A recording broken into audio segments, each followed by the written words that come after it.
Critical thinking skills are one of the reasons I personally found myself outside of the Christian faith. If I held on to any emotional attachment, I'd probably still be a Christian.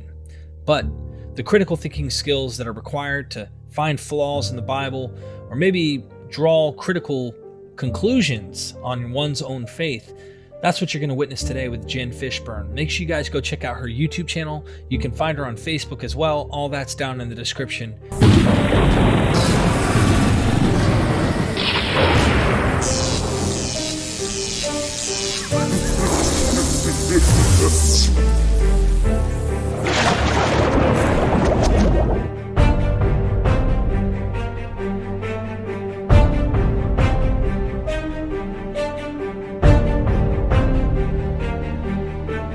We are MythVision. Welcome back to MythVision Podcast.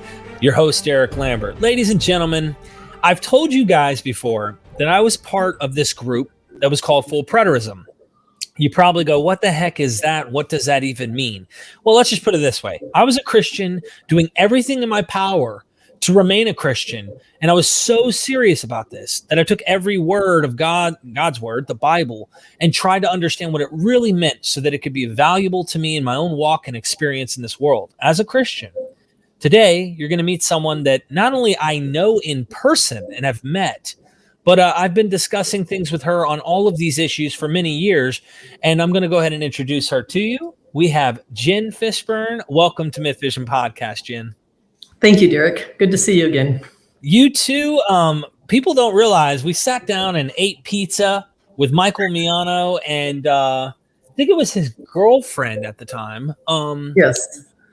And then we've also went and had lunch one day together, and we were talking about Genesis, and we were just in love with the Bible and trying to understand what's going on here. But I want us to back up. Today is not about you and me, even though we can talk about that.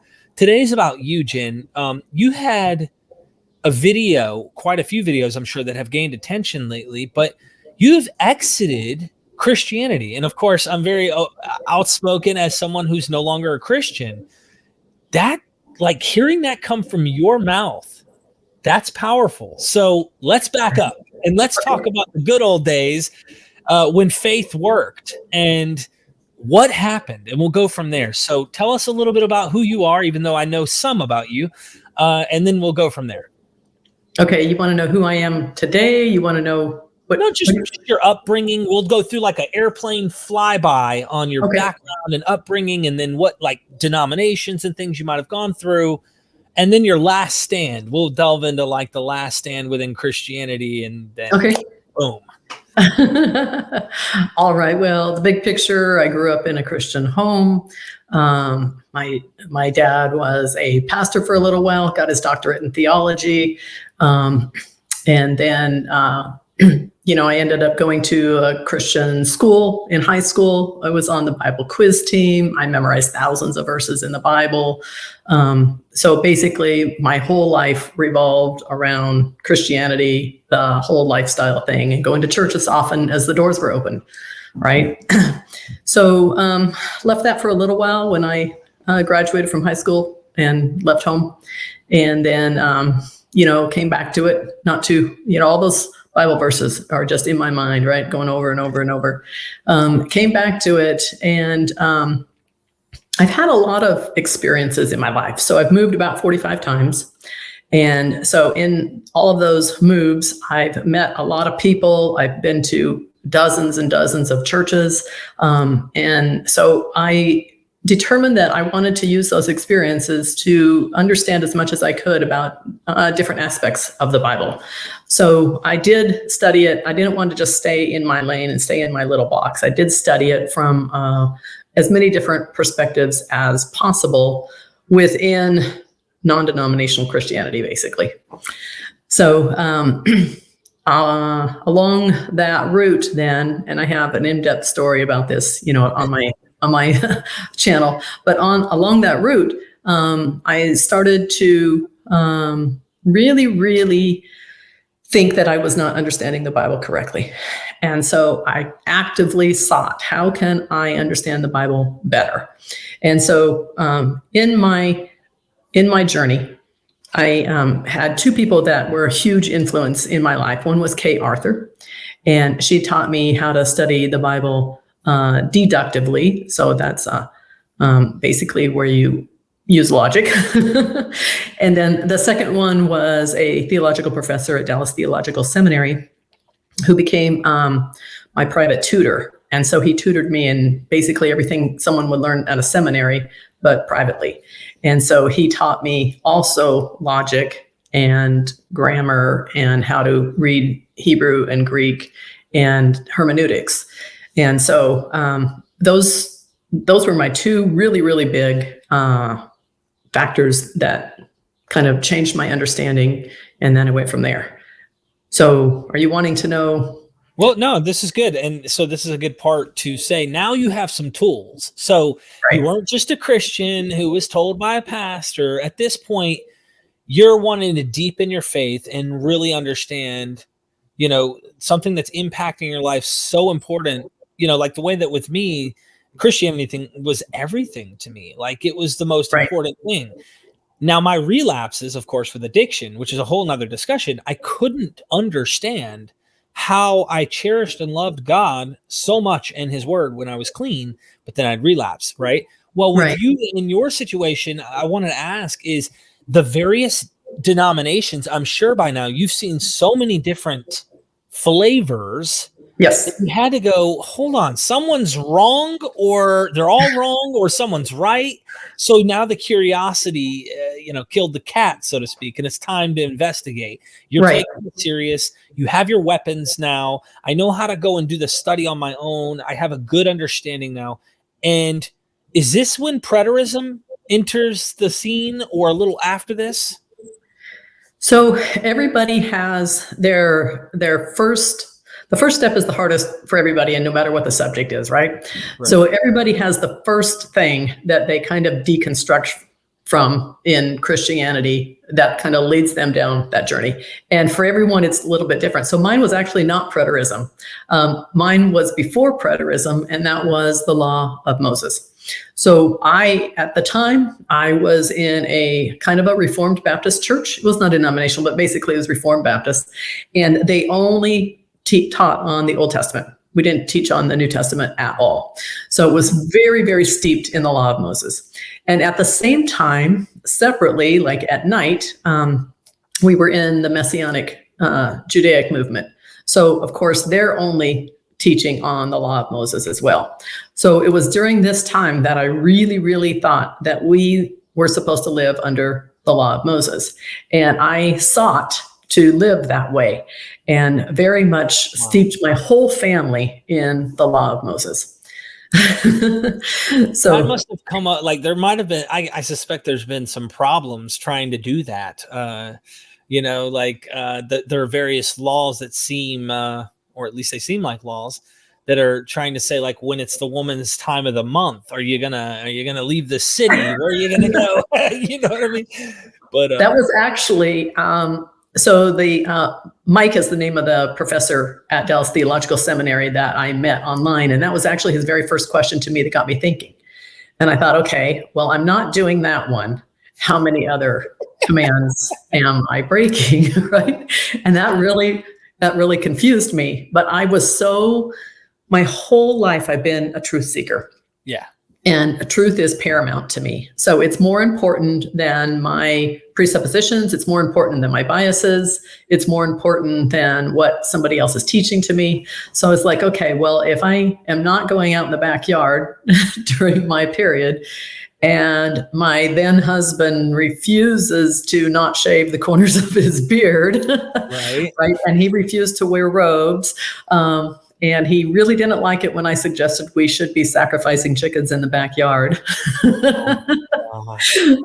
So, I had to really stop and think. I wasn't tithing my spices. Well, there was no place to tithe my spices, and my pastor didn't want my tithe of spices, So that's really what got me thinking. So that was, for me, the first step. And so it was, I had to step out of my presuppositions long enough to say, am I out of my confirmation biases here. And you can see these two posters behind me. One of them is on confirmation biases. So we all have a lot of confirmation biases, right? Especially Christians. Most Christians have a ton of them. And I had to be willing to step out of that box long enough to actually consider. And so that was when he said that he would do a Bible study with me, and on the law of Moses. And from the very beginning, I knew in my heart that he was correct, that we were not under the law of Moses. But because I had to understand it for myself, I really, really, really had to do the study. So for 90 days, I studied 8 to 12 hours a day on just the law of Moses for 90 days solid. I couldn't get enough of it. I ate, slept, and drank the law of Moses. Now, had he taught, well, first question I'd like to ask, because you learned some Greek and Hebrew, just like basics, I suspect, just to know how to get around with it, right? How far did he take you in learning it, the language, when you actually went to go study the Hebrew Bible? Because I suspect that helps play a role when you're looking into the Pentateuch and whatnot. Like, was it just basic level, like a basic level of understanding? Yeah, he taught me basically how to use interlinears and BibleHub.org and go and be able to read that, and how to look at what was more important, the biblical definition, like by Strong's Concordance, or the usage that they were using in contemporary usage of that day. And so, of course, Strong's Concordance is very, very presuppositional. It just says the definition there is just whatever Strong's wanted it to be. Right. And sometimes it was completely made up. And then, but there were other definitions, if you look farther on down, where it told what they actually used that word for in contemporary usage. And that's where I learned to go. So he taught me some basics on how to understand the Hebrew and Greek grammar, and how to use those tools. So even though I couldn't speak any Hebrew and Greek or read any Hebrew and Greek at that time, he taught me how to use the tools. So then when I went to the University of Jerusalem and studied Hebrew, then I was already kind of a step ahead because I knew how to use the tools. And then, I learned quite a bit of Hebrew. And so that just made it come to life for me.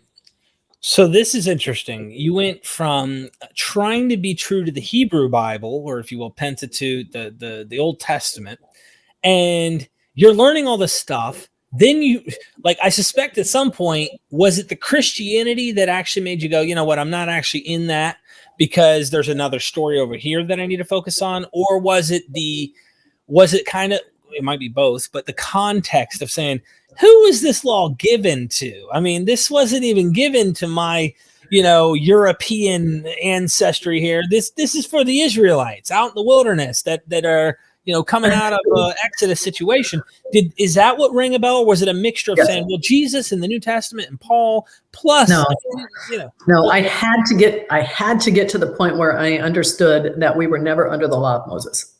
And so that is what actually took me 90 days to just get to that point of understanding that the law of Moses was never given to us. We were not under its jurisdiction, and it had no authority under us, no authority over us.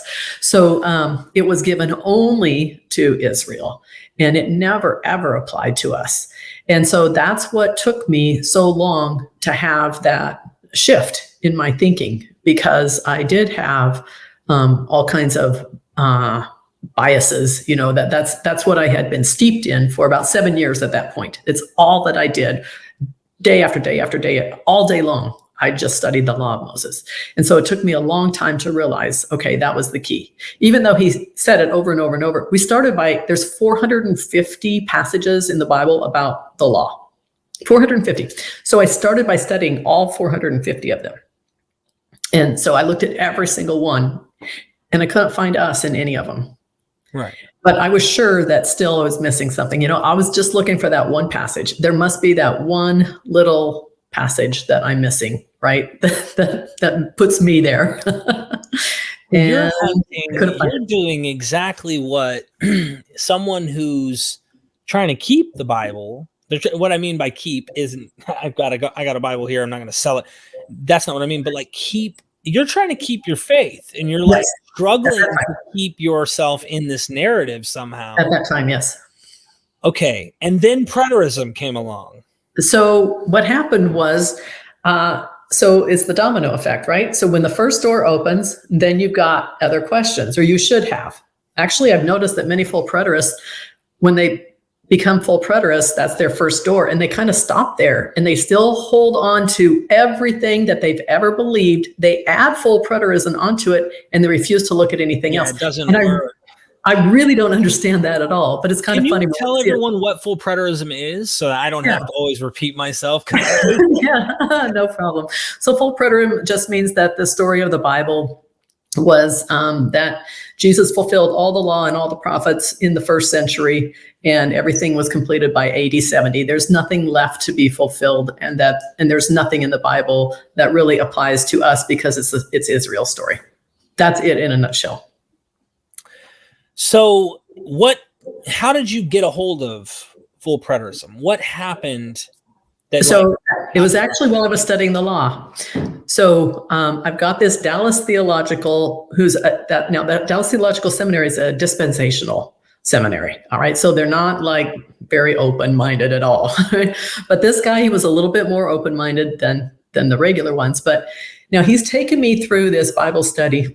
Now, he'd been doing the same Bible study for 35 years. He taught lots and lots of people this. And I was the last person that he taught the study to before he died. And he told me that I was also his most difficult student in that after 35 years of doing the same Bible study, he had all the questions and answers memorized in his head, and he could just spit them out like this, right? But I asked a whole bunch of questions that he couldn't answer. And he said, nobody's ever asked me these questions before. So one of them was in Matthew 5:17 and 18. It says that Jesus came to fulfill the law and the prophets. And so I said, okay, if Jesus has fulfilled the law, which is what I just spent 90 days learning, then he has to have fulfilled the prophets as well, because it's connected in that passage. He can't do one without the other. So if Jesus has fulfilled the prophets, then everything must be done.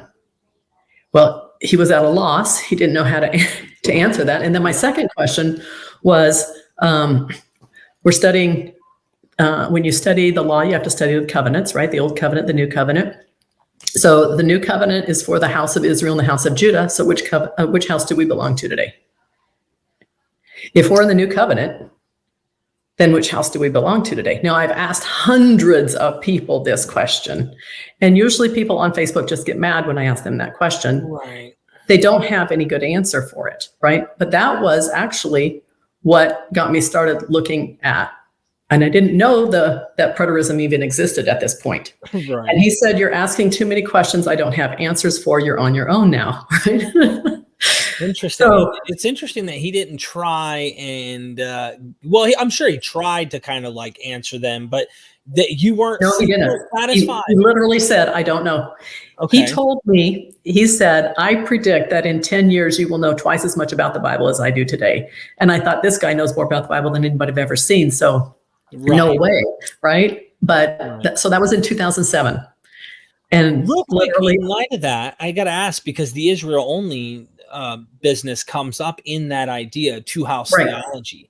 Right. Who did you just stumble across this and no one mentioned anything about two-house theology or preterism to you, or did you stumble across any of it? No. Yeah, I was all just me reading the Bible, and because I had done such an in-depth study on the law, of course I'm studying about Israel at the same time, because every context of the law in the Bible relates to Israel, every single one. And so I saw that the law was related to sin. So sin was related only to Israel. I saw that the law and sin were related to death. So death was related only to Israel. So the law and sin and death are a continuum that are only related to Israel in the Bible. They never talk about it with anybody else. So there is sin outside the law, but it's not imputed. And sin just means to miss the mark. It's just the bullseye. It's an archery term that just means hit the bullseye, right? So when we think about it that way, there is no death for anybody outside of the law of Moses, because the law, sin, and death continuum only applied to Israel in the Bible. So we're getting into, and just for the sake of the argument, I really am, or for the interview, I'm really interested in hearing your thoughts, because I might have a different take on some of this stuff, and we both have had disagreements over years. People don't realize you and me used to debate a little here and there, back and forth. Right. I've even gotten angry and blocked you one time. But that's because we get so into this stuff that it was Right. like, And I was still a believer, I believe, at the time. You would know probably better than I Yes. would. Yes, you were. You definitely were. And so we're both outside. I might have differences of opinion on some of this stuff than you do, but that's not the point of this interview. I say that just because I want to know, as we continue, this is an interesting way of deconverting. Like, you don't hear anyone say, hey, I studied the law and the prophets, and I saw so much context about these people that weren't me. I'm a European, probably from Germany, or something else is in my ancestry. I'm just guessing. I'm just making a guess. I don't really know where your ancestry is. But the point is you're not an Israelite. You're not a Jew. You're not from the house of David or Israel or anything. And then you started to go into preterism? When does this come up? Because you haven't even mentioned it yet. You just baffled some scholar at the Dallas Theological Seminary, and he's like, oh, stay away from me. Like, what happened? So take me into the story further. Right. So I have a friend named Brian. And so I was talking to him on the phone one day, and I said, I'm seeing this thing in the Bible, and I don't think that I can possibly be right, because if I am the only person seeing this, then I must be wrong, right? Mm-hmm. Trying to think that I can't have something different. That's what we're always taught in Christianity, right? If you're seeing something different from everybody else, then you're wrong. But I said, I can't understand, and this theological professor can't help me. And he said, oh, there's a name for that. And I said, there is. And he said, yeah, it's called preterism. And I said, what? So I'd never heard of it. Hold on. I'm sorry. I have to. This is interesting. This professor that isn't a preterist mentioned it? No. This is a different friend. Okay. A different friend, right? So he said, he told me, to look up Don Preston. And I think he told me about David Curtis at the time too. And gave me a couple of book recommendations and stuff. And so I saw then, I'm trying to think what the name of the book is. It's not a common preterist book, but it's a really good one. I can't think what the name of the book is because I've sold them all right now, right? So anyway, I saw on the back of the book and a term about audience relevance. So I had studied for a long time who said what and to whom they were saying it, but I had not ever heard the term audience relevance. So I hadn't put as much emphasis on audience as this particular book was. The only thing I read on the book was the back cover. I never even opened the book. Right. That was really all that I needed. It said, every time you read a verse in scripture, always ask yourself, who is saying it and to whom are they either writing or speaking? And so I started applying that 100% consistently, 100%. And I noticed as I got into the Facebook groups as a brand new preterist, that there weren't very many people who were very consistent with that. So people would be posting some kind of a verse or whatever, and I would say, well, what about audience relevance? And they would say, well, that doesn't apply because it's not a time statement. So David Green had written 101 time statements, right? And so there's 101 passages that he has put together in kind of a document. And it basically says that if you read these 101 verses, they all talk about the end of the Old Covenant age coming in the 1st century by AD 70. That's the general gist of it, right? You've read that document? Yeah. Right, okay. So, we look at audience relevance in those 101 time statements, which are well known in the preterist movement, but they refuse to look at audience relevance outside of that. And actually, David Curtis, who I think is an awesome teacher in full preterism, he's the worst about that because he's the one who teaches audience relevance better than anybody else. He's really, really, really good at teaching audience relevance. But if it is a verse on Calvinism, he inserts himself right back into that. Wow. And he says, those are the ones that actually apply to us today are the Calvinist verses, which just floors me. It's crazy. Yeah, I'm with you now, like now where I'm at. So I personally, right, I'm not a preterist anymore, even by the terms of being a non-believer preterist. But because like I share more in line with like Bart Ehrman and other people who say this was a failed thing, just like the Jehovah's Witnesses. They didn't go extinct when their failed apocalyptic end didn't happen. But either way, because you can tell the difference between maybe where I was as a preterist who deconverted to where I am as a non-preterist deconverted. Either way, we are in the same page. I find it so fascinating that these preterists blend futurism, and futurism is the idea there's still something for us for the future, for something. Now, this is the thing, Jen. If there was a post New Covenant utopia that was expected, I still don't think that happened. I mean, even if we say the old covenant passed away and the new covenant came in, one has to say that means only for these people who went in outer space, as you know, some of the groups talk about, which I'm going all over the place. Poor people who are watching. I'm so sorry for you. It's like, you already know. But it's amazing what you're saying, because I didn't see that. I kept my Calvinism, and I was at Michael Miano's church, and I was trying to like, how do I keep, Reformed doctrine?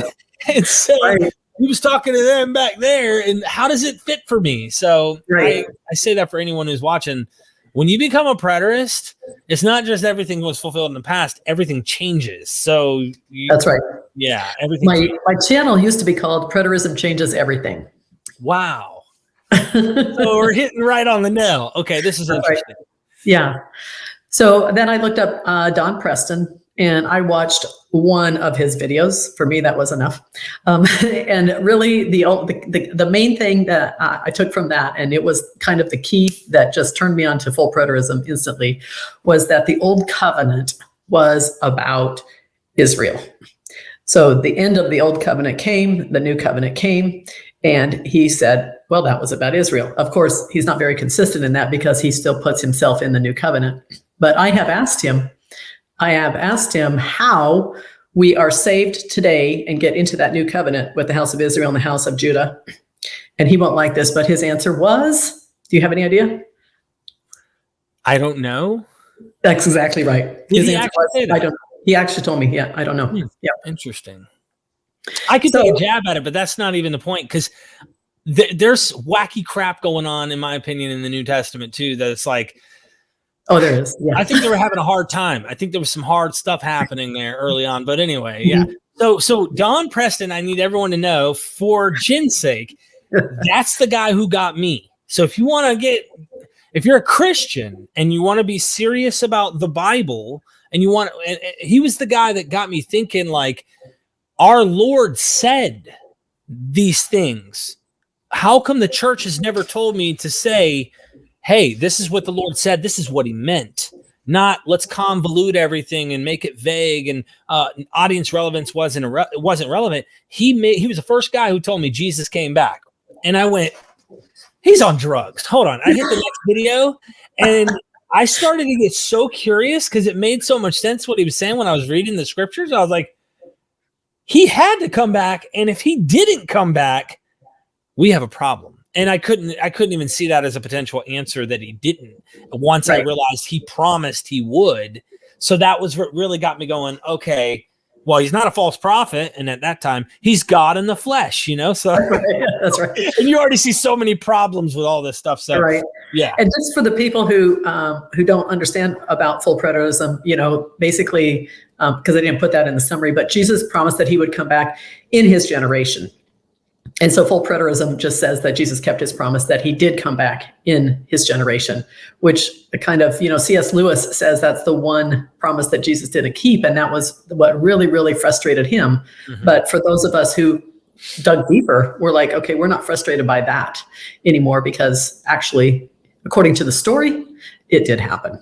So Jen's referring to this doctrine called the 70 AD doctrine, which is the idea that the Gospels, synoptics, are all discussing the destruction of Jerusalem, and that was technically where the parousia takes place. And of course, this isn't like so fringe it hasn't been discussed before. James Stewart Russell in the 18th century, late 18th century, wrote a book on this, The Parousia, and he actually goes in trying to make a theological, exegetical case to say, look, he did a really good job in that, Jen, because he wasn't like some of the modern full preterists that are just like doing anything to make it fit. Like he even says sometimes in the book, he's like, this either happened or it fails. And he's kind of saying this to the church in the early 1900s, late 1800s. He's saying it either it's like he didn't write this to skeptics. Technically, he mentions how skeptics pointed out that they thought Jesus failed and all that, but he's making a case to the other Christians by saying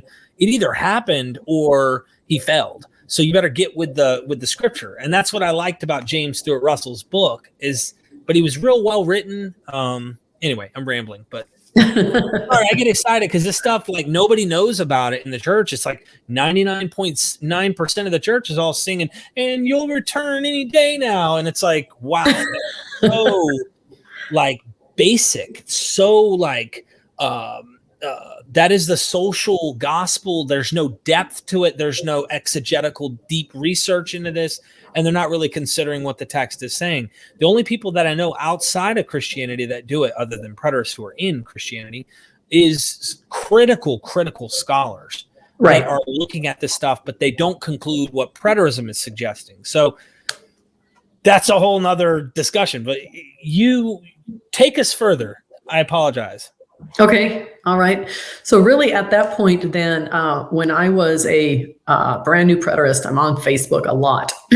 And for me, that was a good place to really learn things from other people to see if I was doing things correctly or not. So I actively looked for feedback on preterists, and I did a whole lot of debating. On Facebook, did a whole lot of debating. So what I started noticing was that I was debating you too. Yeah, we had fun. Was that there were only, at that time, there were only two other people who were actually looking at audience relevance who were preterists.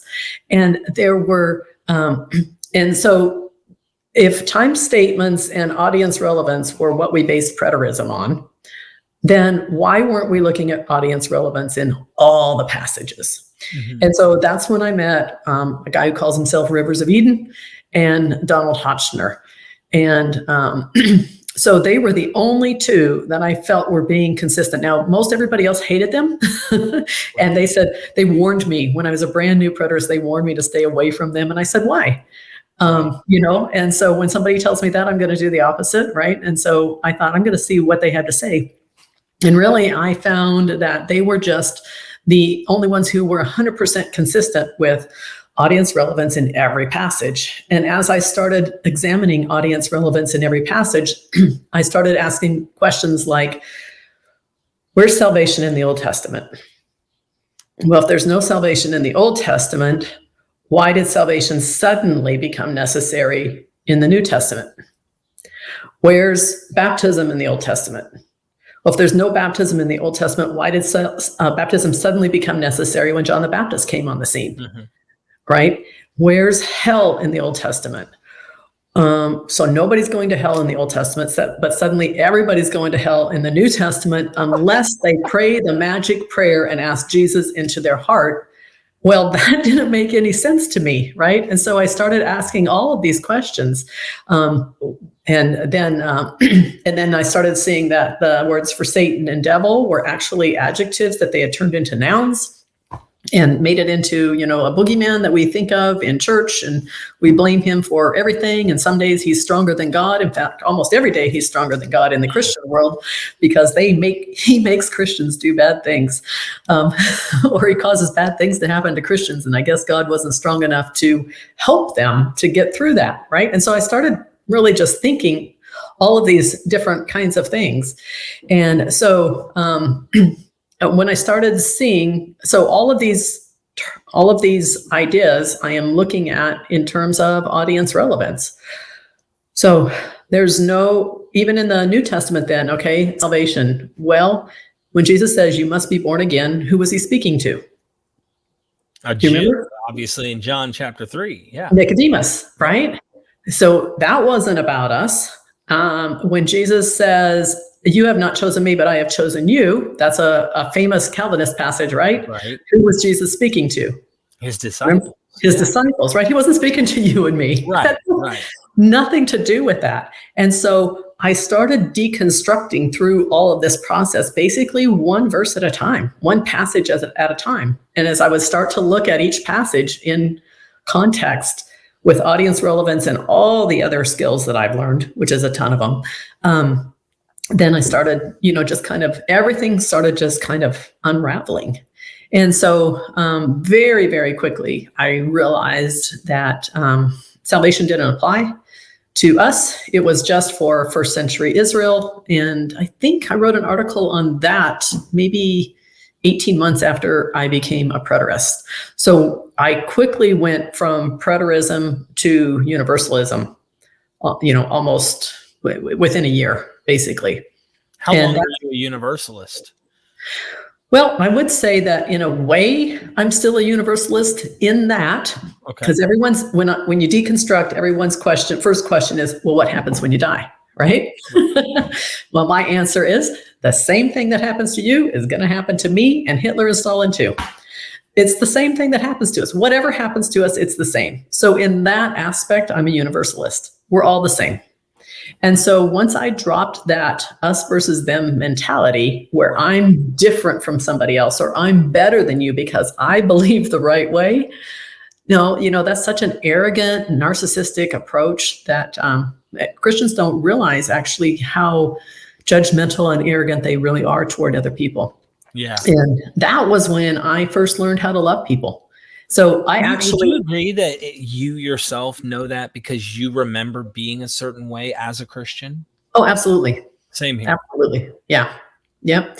So now when I see other people doing that, I think, well, I can understand where you were. I used to be that way, but I'm glad that I don't have that blame and shame and all of that guilt and judgmentalism toward other people now. I don't think that I'm better. I tried never to think that I was better, but you have to. When you think that you prayed the magic prayer, or you've done if you think that your doctrine is better than somebody else's, or your theology is correct and everybody else's is wrong, or you think everybody else is going to hell because they don't have the right theology, then you do think you're better than other people, even if you don't say that you think that. Even if you say you don't think that. We know the difference. Trust me, we've experienced doing this. I always felt I was chosen. I was elite. And it wasn't anything that I did. I was just special. Right, exactly. So what do you do with everyone who's not special? Well, I don't know that you're a reprobate, but you're not acting like you're not one, so you might not be chosen. Yeah, like you know how it goes. Yep. Oh, and then all the people who just condemn you to hell, well, I'm chosen, you're not, you're going to hell, I'm going to heaven because God decided that. That's crazy thinking, Yeah.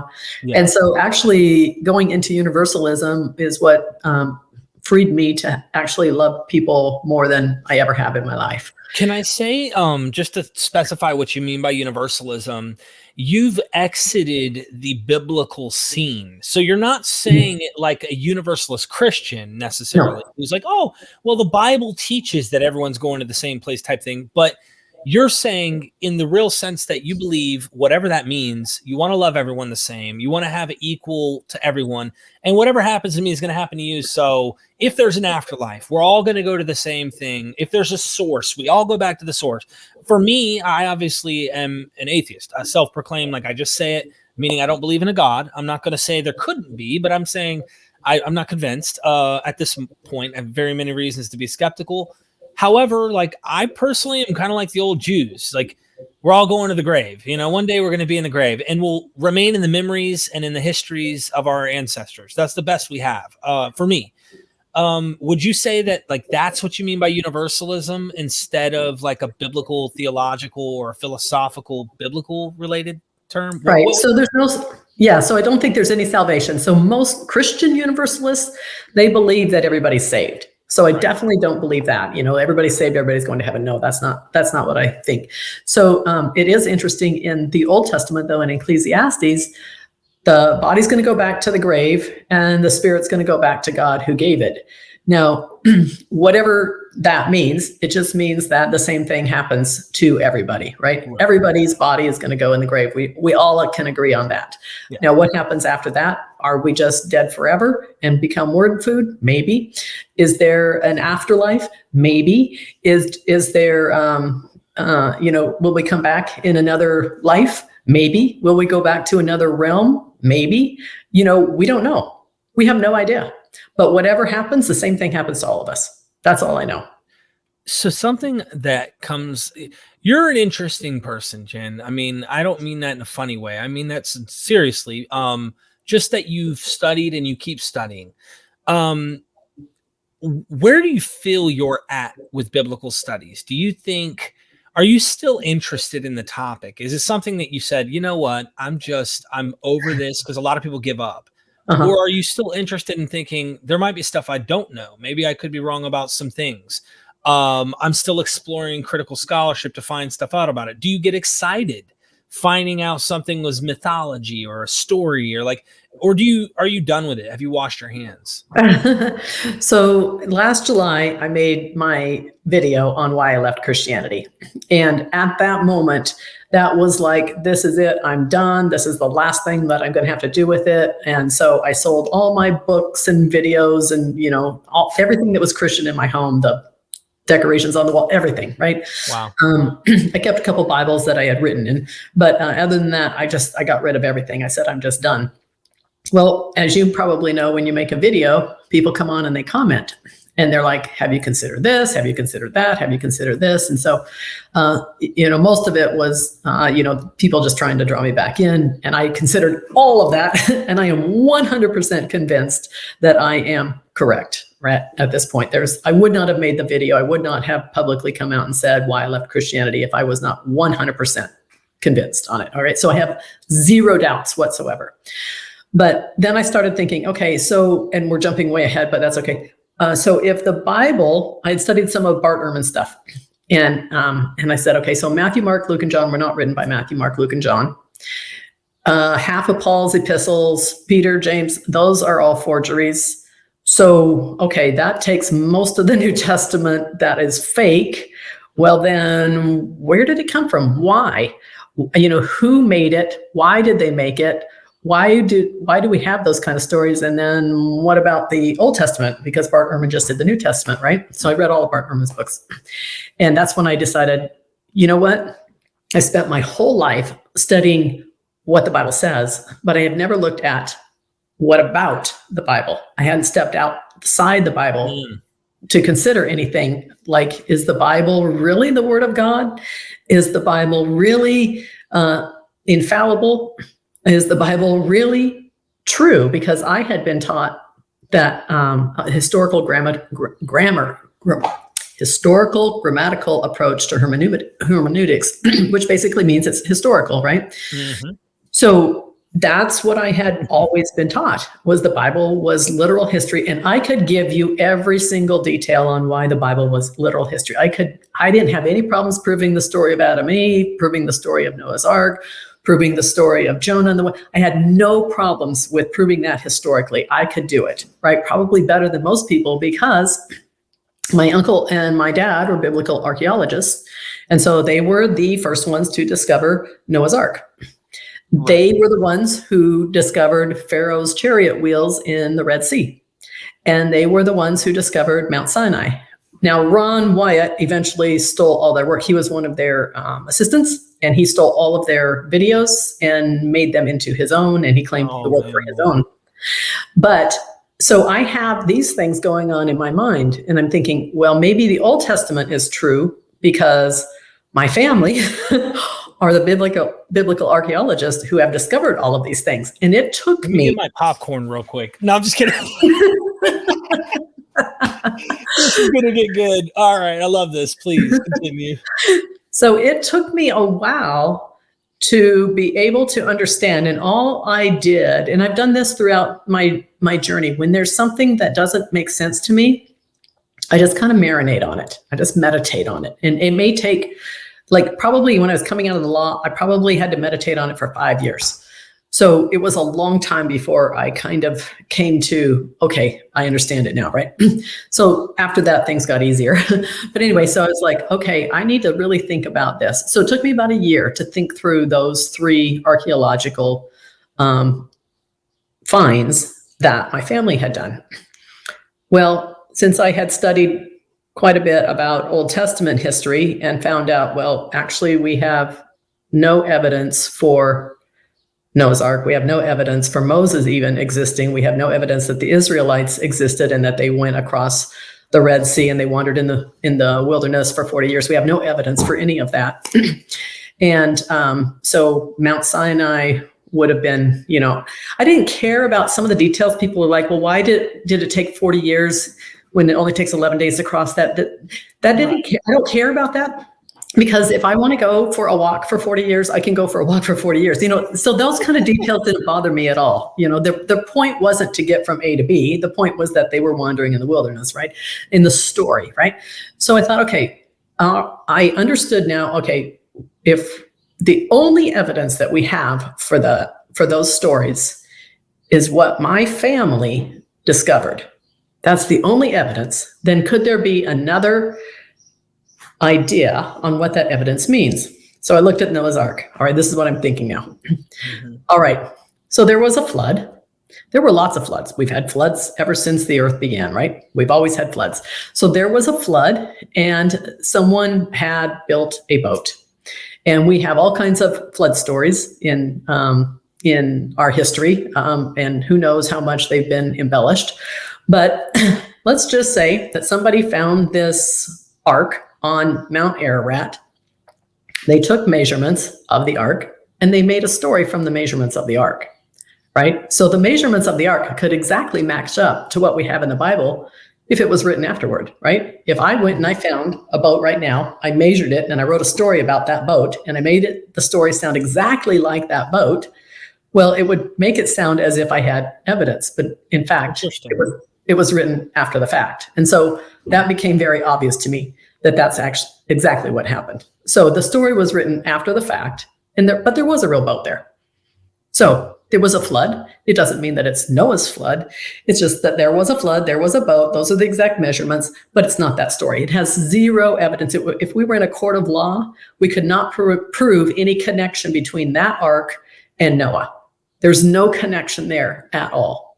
So all right, so that evidence doesn't work. It just says there was an ark, right? And then, of course, and you may know that I did a debate on Noah's flood, and I took the worldwide global position. Did you know that? I did not. Yes. So it was a 3-way debate. So I was the worldwide, and then there was, I can't even think of the guy's name, who did a local old earth position, and then Joel Edmondson did the myth position. And actually, while I was doing that, it was a very lengthy debate. So we'd had I think we had 4 sessions each, and each was an hour long. So it was quite lengthy. And while I was doing that debate, I actually began questioning what I was saying at the time. Wow.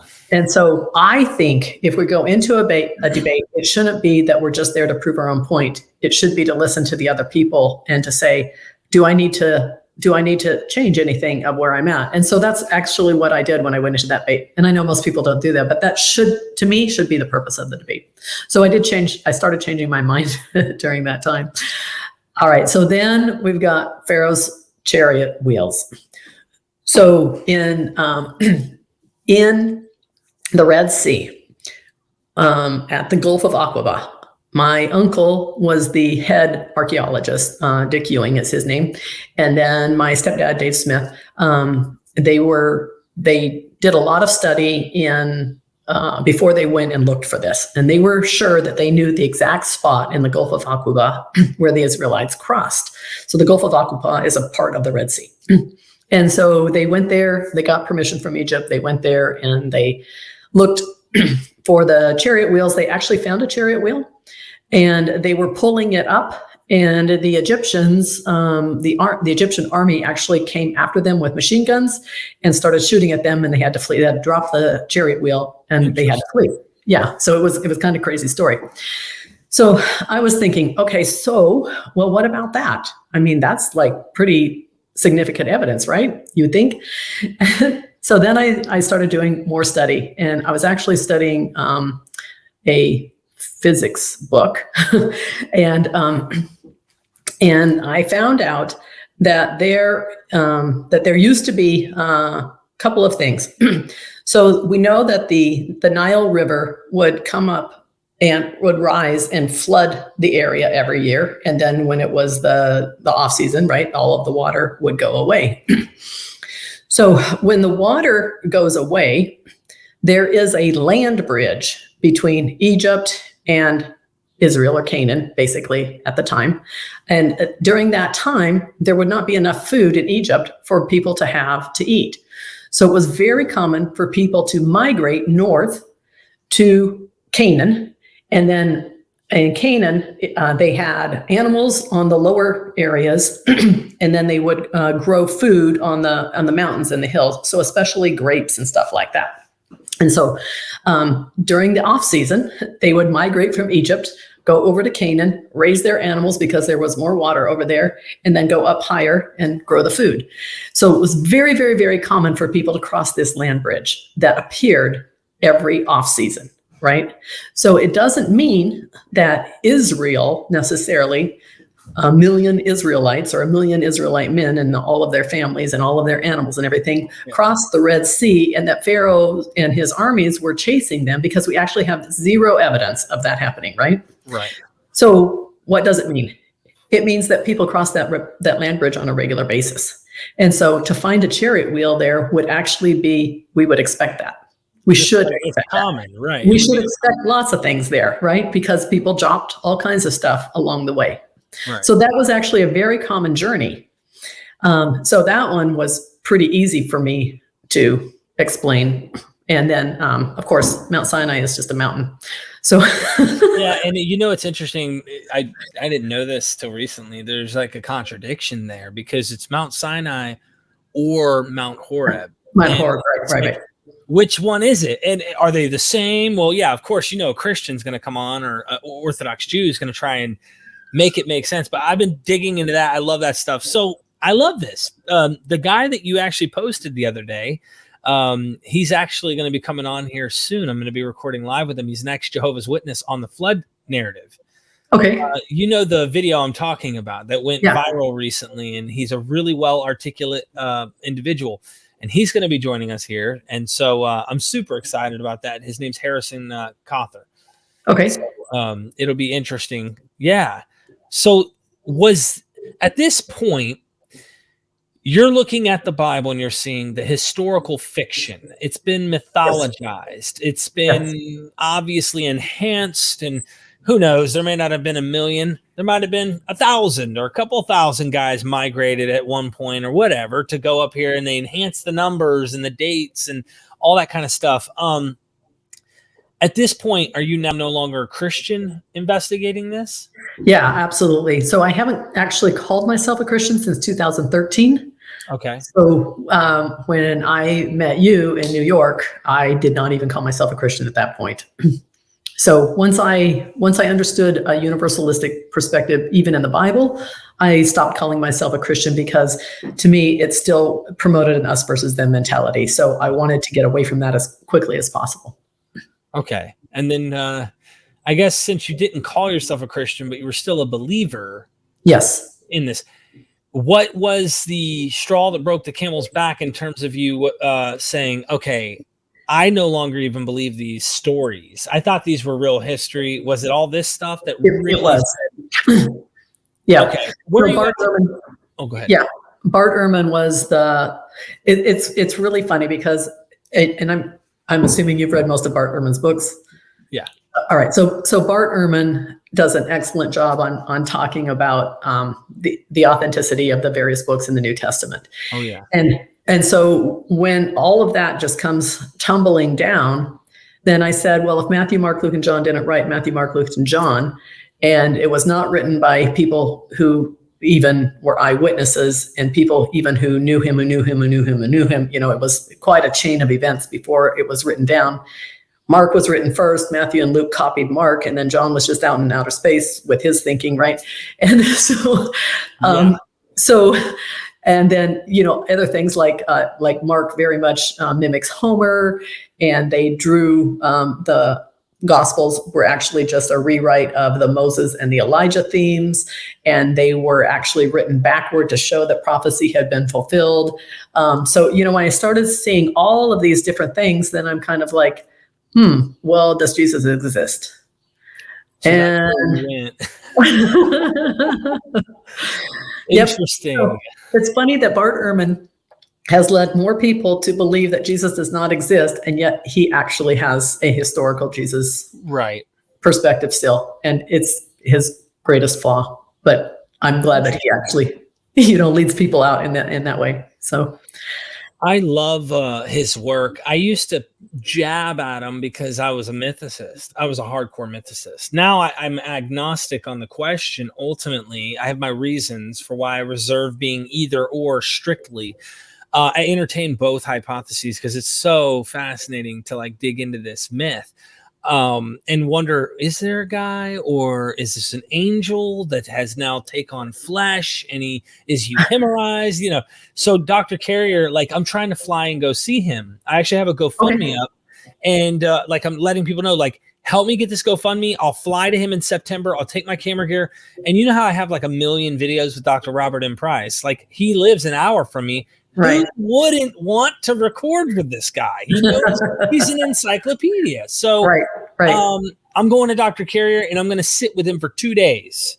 Awesome. And film.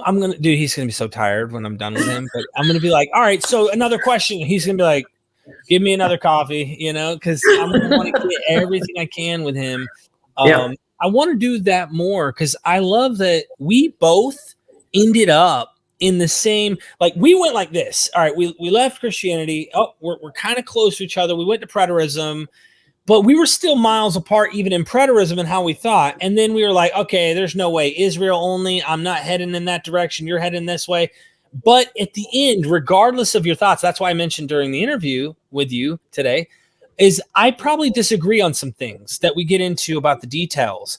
But at the end of the day, we both found our way out of the book, and we went, okay, I think it was the myth. And this is what I was trying to tell those guys.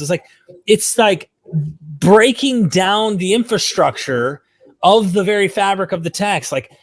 Peter didn't write 2 Peter. I mean, it's so, when you do that, that's what collapsed everything and made us see on the same page. So this was wonderful. And we've got a few minutes. So I just want to ask, someone out there right now who might be watching this is a believer, and they're afraid.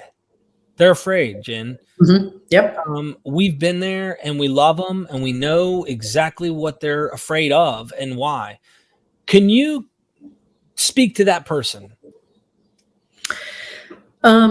So I do get that a lot. And for me, it's about being a truth seeker. So for me, truth is more important than somebody else telling me that something's going to happen to me when I die, right? Because they're afraid of what's going to happen to them when they die. That's what they're afraid of. So that's why I studied all of those passages.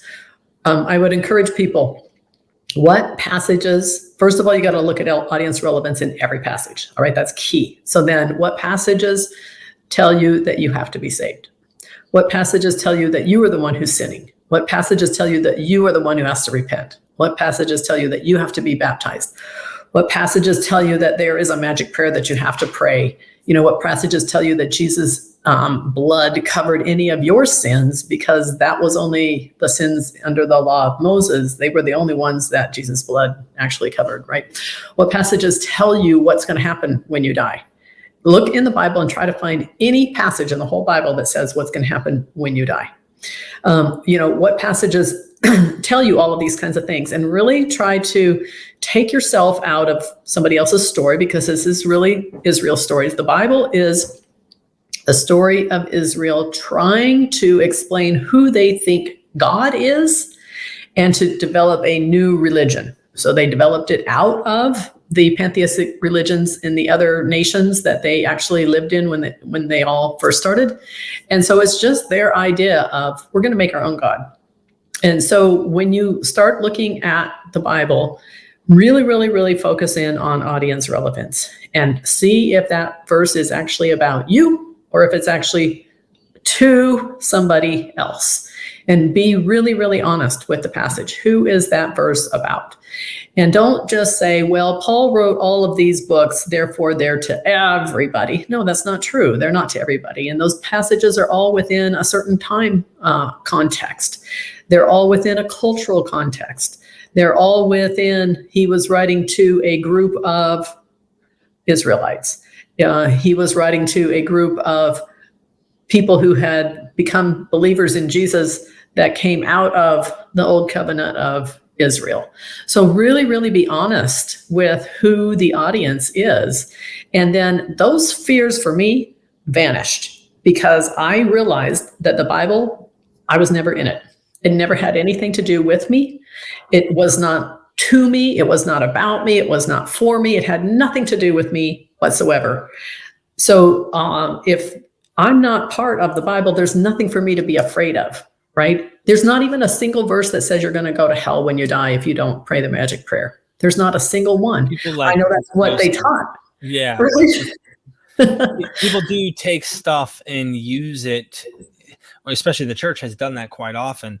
100%, we hit our hour mark, but I want to say, you and me will disagree on Paul's audience, okay? Either way, you and me will agree, and this I want people to see the differences in how we've come to a different conclusion, yet we still agree on so much.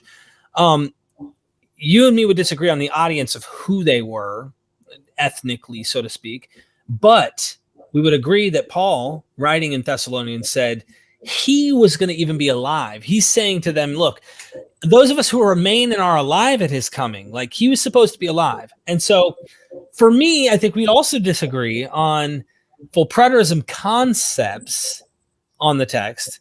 Like I would agree with Ehrman, and I think Dr. Price and Carrier probably agree with this too. They think that it failed, like the Jehovah's Witness thinks, he was supposed to come. It was supposed to happen. But I think, do you still hold that preteristic concept that it actually, according to the narrative, all of this really did happen according to the narrative? Or are you on the same boat as like Ehrman and all those guys where you say, look, they expected it, but it didn't actually occur, and cognitive dissonance kept the movement going. Then they started giving it to Gentiles more than Gentiles took over, which is what we see happening in the church. And, obviously it like snowball effect became its own beast. What are your thoughts? Yeah. So according to the story, which I don't believe anymore, I think it's just a story, right? Right. So I think the story was written backward to prove that all of these things actually did happen. But I have written a fairly lengthy article that Jesus did when he came, and what salvation was actually he came in judgment on those that didn't basically accept Jesus and his kind of thing. So he did come. The coming was a judgment. That's what it was. And so the judgment came in AD 70 when Jerusalem was destroyed.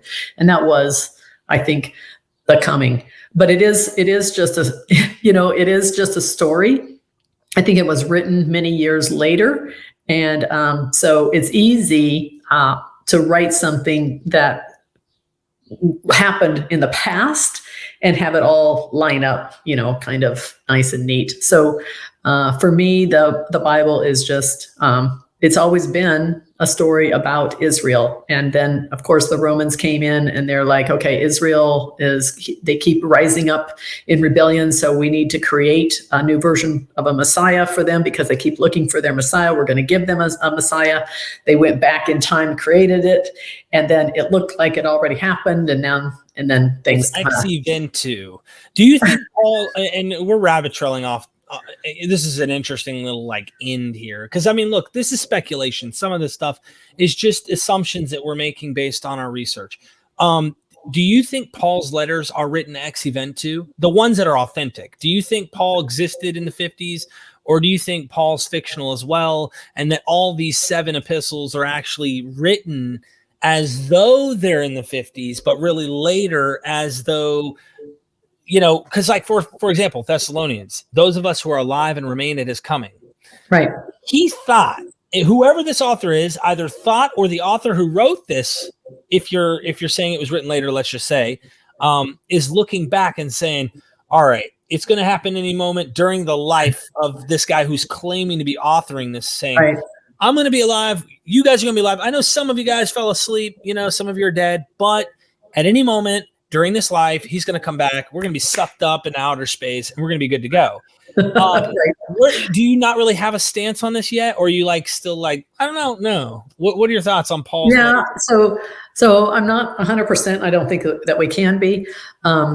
But I do think that, so I have studied quite a bit from Richard Carrier. Right. And so I do think that he kind of places Paul's writings in that same time period where the scholars generally do, that they were the very first writings that we have. Right. And so they were, there was kind of a small little group of people who, had started this Christian movement. And then Paul's the one who was the promoter, and he's the one who took it, and he had visions and, all of these, crazy things going on, and he took it and he went with it. And actually, it's interesting that Josephus writes about a man who went to Rome, and he said and did all the things that Paul said and did, and he got in trouble, and he actually makes him out to be a really, really bad character. And so I don't know if you've looked at that one or not, but it would be in the same time frame. And so if that person that Josephus is talking about is Paul, then it would be right in that time frame. And it does seem like that it is. All the things that he talks about with this bad person who was teaching. I need to look up the guy. I know there's a guy, Saulus, I think it is, that Josephus mentions, but I gotta investigate this more, because there's so many theories that I've actually been looking at that are just, you kind of want to look at all of them. And Dr. Price thinks Paul was Simon Magus or possibly Marcion.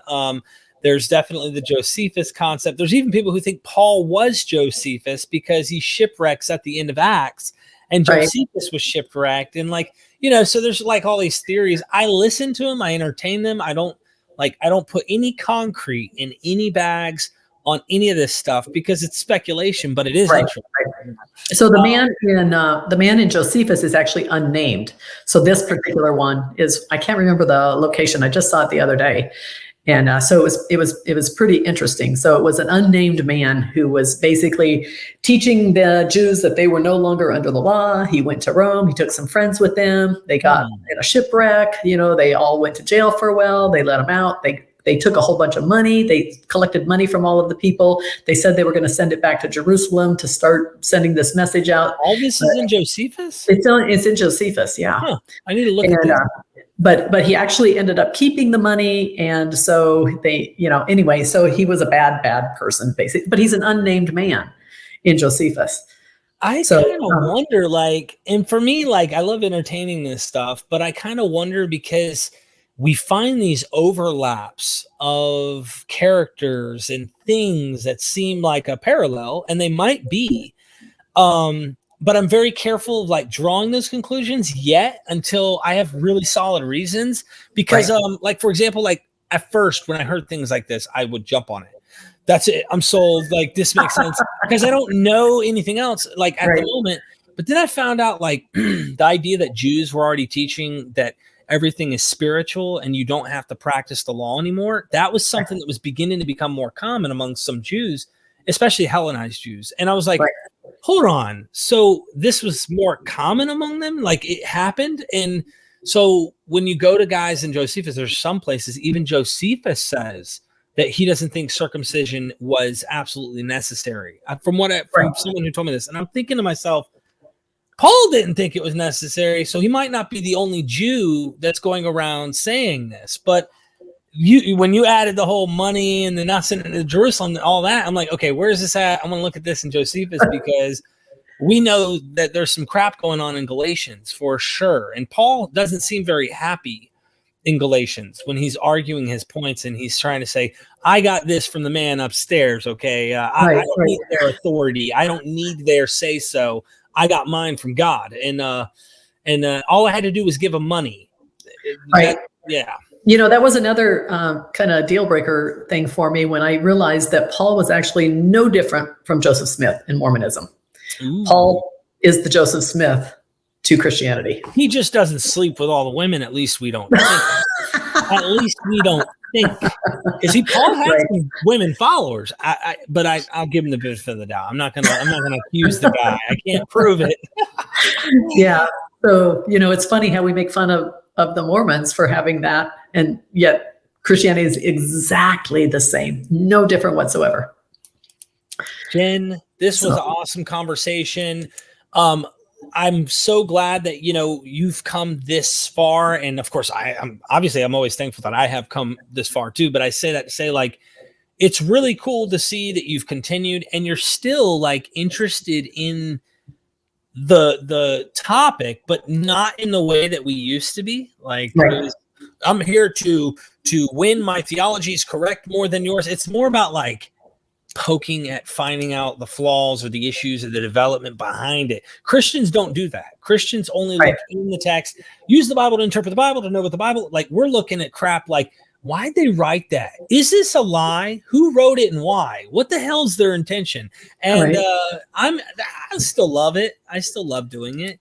And I hope you don't stop altogether unless it's causing you harm in your life. So no, can I add one last thing that's really I think key, and this is kind of what I've been studying more recently, but I think this is key also for going back to the people who are living in fear of, can I even consider changing my mind? And this is kind of what I've been asking people lately. So what evidence do we have for that Jesus ever existed?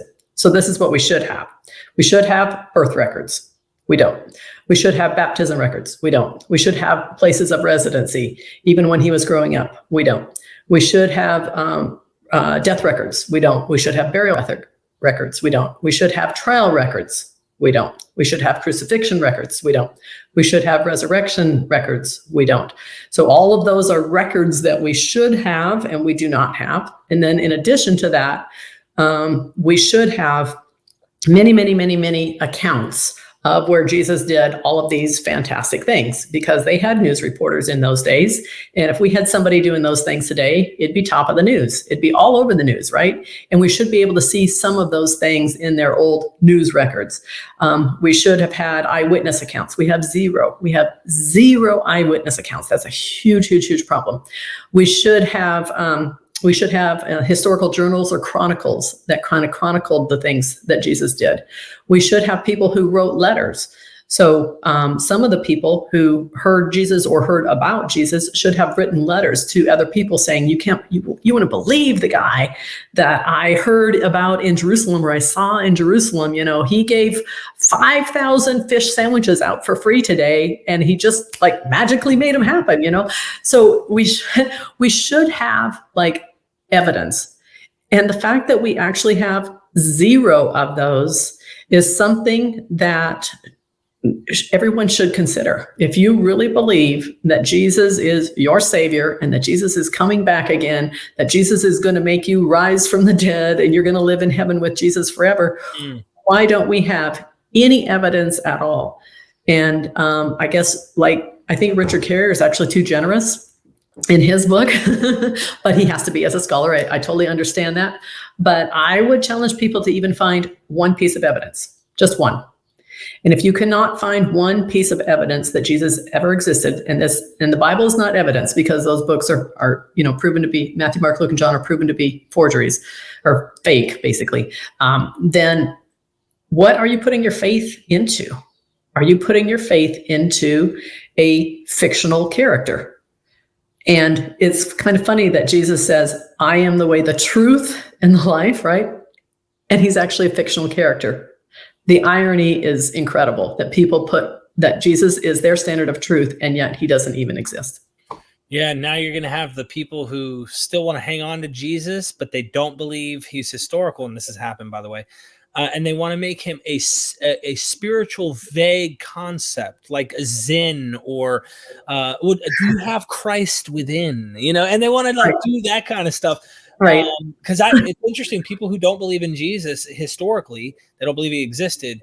there are people who actually believe and are Christians and don't believe in historical Jesus. Now, they're not Orthodox Christians. They're more the esoteric type. But yeah, and that's a whole nother topic, right? Yeah, that's a whole different conversation. But nonetheless, I want to top on what you said there, if you're okay with it, is that, with what you said, regardless if he existed or not, for anyone watching, you're willing to like rest all of your hope and faith and trust in this. And the point that I think you're bringing is like the evidence is like not evidence you wouldn't trust your child's life if you were sending them off somewhere and you knew, I'm not sure who the teachers are. I'm not really sure where this is going to be. I'm not really sure. Like, you're going to need to know something if you're going to trust your child's life on a school bus that comes by to pick them up and take them somewhere. Well, the same way with your soul or with your life, like, you're going to trust it on things that we have plenty of points we can bring up that are issues. And you're going to believe that this guy actually rose out of the grave. And you've never seen anything like that yourself. It's all faith. Right. I feel it in my heart. We did too. Trust me, we did too. Yes, we did. I want you to know, it took us a long time to unfill that from our heart. So, Ben, this has been wonderful. Let's do this again sometime in the future. And thank you so much. I appreciate it. Well, thank you for having me on, Derek. Good to see you again. How can people get a hold of you before we go? All right. So I have a YouTube channel, Jen Fishburne, just like my name there. And then I've got, I guess my email, a lot of people email me. So it's just my name, jenfishburne@gmail.com. And then if you want to look me up on Facebook, that's fine. And I do have a Facebook group called Life After Christianity. So that one people can join, and we talk about what happens after you leave Christianity. How do you live life? Because there's a lot of questions there. People don't know where to go, what to do, how to live life. Interesting. Enter at your own risk. Batteries not included. No, I'm just kidding. Thank you so much, Jen. I appreciate it. And ladies and gentlemen, if the cognitive dissonance is just too strong, I'll help you remember. We are MythVision.